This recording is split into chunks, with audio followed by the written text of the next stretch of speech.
नमस्कार। आप देख रहे हैं केसरी की आवाज और मैं हूं आपका साथी।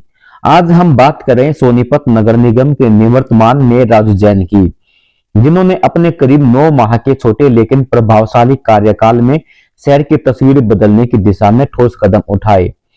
राजू जैन ने न सिर्फ भारतीय जनता पार्टी की नीतियों को जमीनी स्तर तक पहुंचाया, बल्कि खुद को एक समर्पित और सक्रिय जनप्रतिनिधि के रूप में स्थापित किया। उनके कार्यकाल में शहर में अरबों रुपए के विकास कार्य शुरू हुए। सड़कें, सफाई व्यवस्था, सीवर और पेयजल प्रोजेक्ट्स को नई गति मिली। सबसे खास बात रही कि उनका हर शनिवार एक सड़क को साफ करने का अभियान मेयर खुद मौके पर मौजूद रहकर सफाई व्यवस्था का जायजा लेते रहे।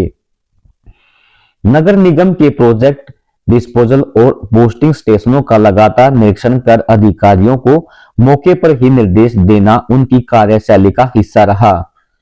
शहरवासियों का कहना है कि उन्होंने ऐसे नेता भी देखे जिनकी बात अधिकारी तक नहीं सुनते थे, लेकिन राजू जैन के कार्यकाल में जवाबदेही तय हुई। हालांकि कुछ स्थानों पर अधिकारियों की लापरवाही के कारण योजनाओं का लाभ पूरी तरह जनता तक नहीं पहुंच पाया, लेकिन पहल और प्रयास मेयर की तरफ से निरंतर रहे। लेकिन सवाल यह भी है कि जब शहर में काम हो रहा था, तब कुछ तथाकथित सोशल मीडिया एक्टिविस्ट और स्वयंभू पत्रकार किस एजेंडे पर काम कर रहे थे। कुछ लोग जिनकी पहचान केवल फेसबुक पोस्ट और सनसनीखेज लाइव वीडियो तक सीमित है, उन्होंने विकास कार्यों को नजरअंदाज कर मनगढ़ंत आरोपों का बाजार गर्म किया। बिना तथ्य की पुष्टि, बिना दस्तावेज, केवल टीआरपी और निजी लाभ के लिए माहौल खराब करने की कोशिश की गई। यह वही मानसिकता है जो चुनाव नजदीक आते ही सक्रिय हो जाती है।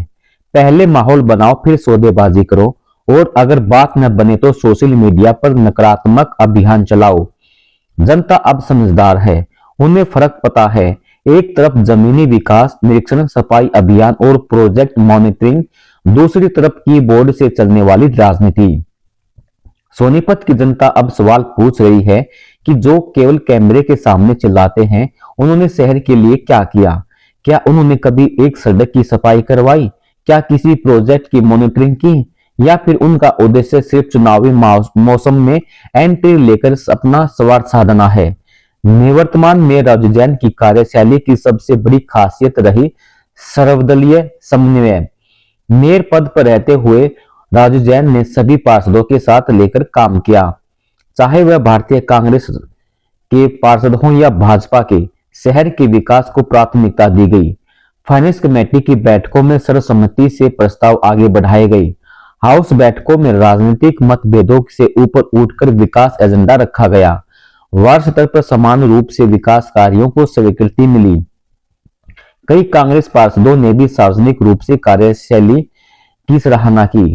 राजनीतिक हलकों में यह भी चर्चा रही कि कुछ पार्षदों ने विकास कार्य और नेतृत्व शैली से प्रभावित होकर भाजपा की सदस्यता ग्रहण की।